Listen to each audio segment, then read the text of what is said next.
It has occurred to me as a South Ulsterman standing in the heartland of Tyrconnell, I should acknowledge at the outset the wonderful Ulster champions that Donegal were for 2 years, until that fateful day in Clonus a couple of weeks ago. So there's a bit of unfinished business, but we wish our Ulster neighbours the very best against Mayo.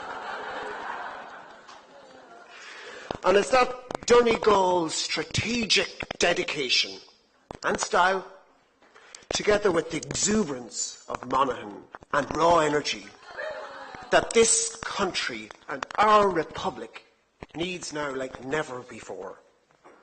Because you all know, we are facing the biggest challenge since the birth of our republic. How stands that republic? As I looked at this for the last few days, I have a slight preference to remove the definite article and say it's our republic as distinct from the republic, which puts to point the finger down to you now, because without a people, you don't have a republic. So how stands a republic for you? What is happening to us? Where are we going as you leave the beautiful Glanties this evening and tomorrow?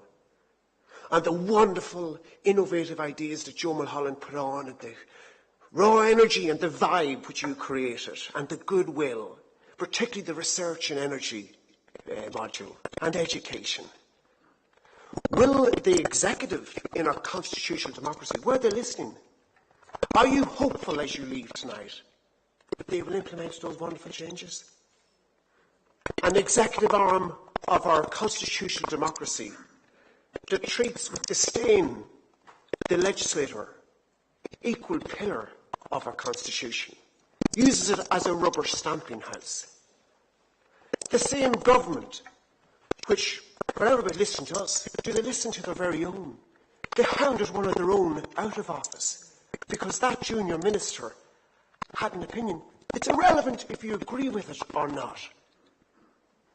But she stood by what she believed was the position in that party before the general election. It's not very Republican. Liberty, freedom of speech doesn't exist in this government. So thank you. But that could change. But that's up to us in our republic. The pervading feeling of despair and disempowerment in the face of the huge indebtedness threatens our very existence. Our children's children have been signed up to economic slavery. And a further 3.1 billion is coming out of our Irish economy this October. Despite Professor Modi, the former ex-mission chief head of the bailout, saying, "I don't think so. At this stage it could be a little self-defeating." Yes, it is self-defeating. It defeats the Republic. It also has a devastating impact on our people in the Republic, at a time when many families are struggling to put food on the table. Cannot, it's not they will not, they are unfit to pay their mortgages, which they took out. One punt. They're not speculators. And they can't pay their mortgage. And we are ravaged, our local communities, with forced emigration and unemployment. In order to recover as a nation, ladies and gentlemen, we need a renewal. The Republic needs a new sense of hope. And trust. Trust should be restored as well, but instill hope. Without hope, our future becomes hopeless. And the despair which is already shattering Irish families will spiral into even greater pain and suffering. So what should we do? The Irish people in this republic are hurting. They are broken. They are shattered. We'll nearly have 1 million of our Irish citizens trapped in household debt. They feel let down by our republic. They're distraught. They're severely upset. We have seen hundreds of grown men crying in the New Beginning offices. What did they do wrong? They weren't speculators. They followed the best expert advice at the time, cheerleaded by our governments, consecutive governments. That's all they did wrong.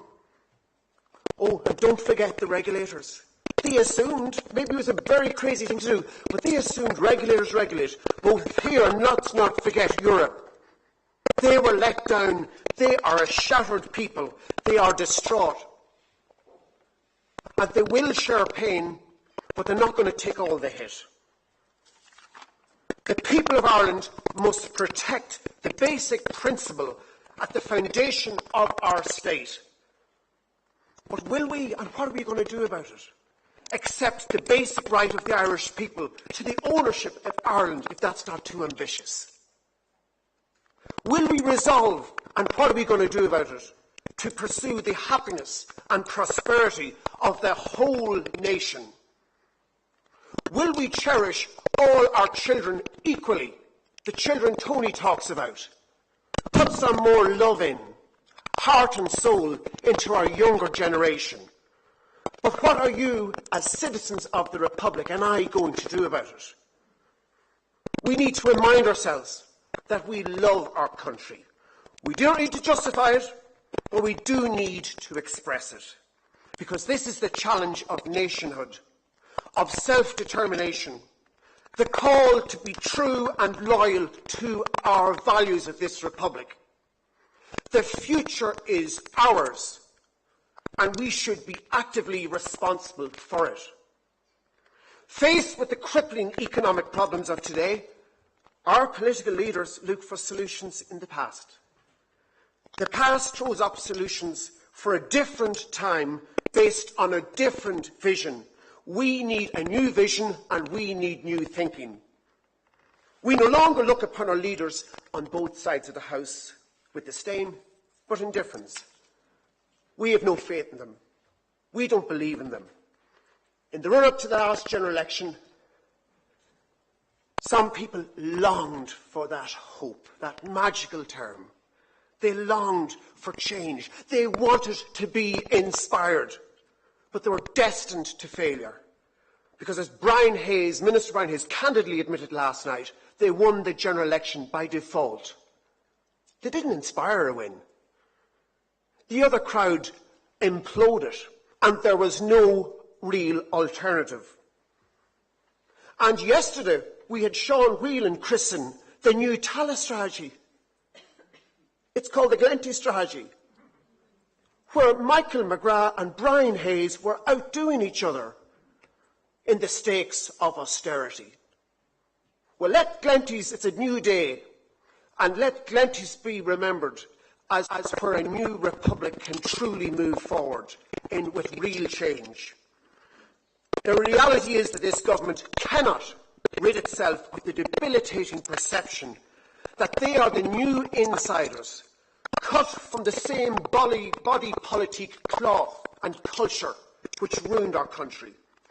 That people hoped against hope, that the newly elected sheriffs riding into town would change things, would be a voice of fairness, reform and change as promised.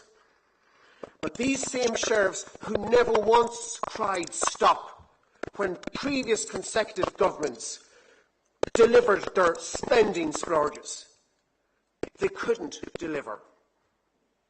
The same people treated corrupt or totally haphazard land rezoning with steely silence from their lieutenants, their county councillors around Ireland.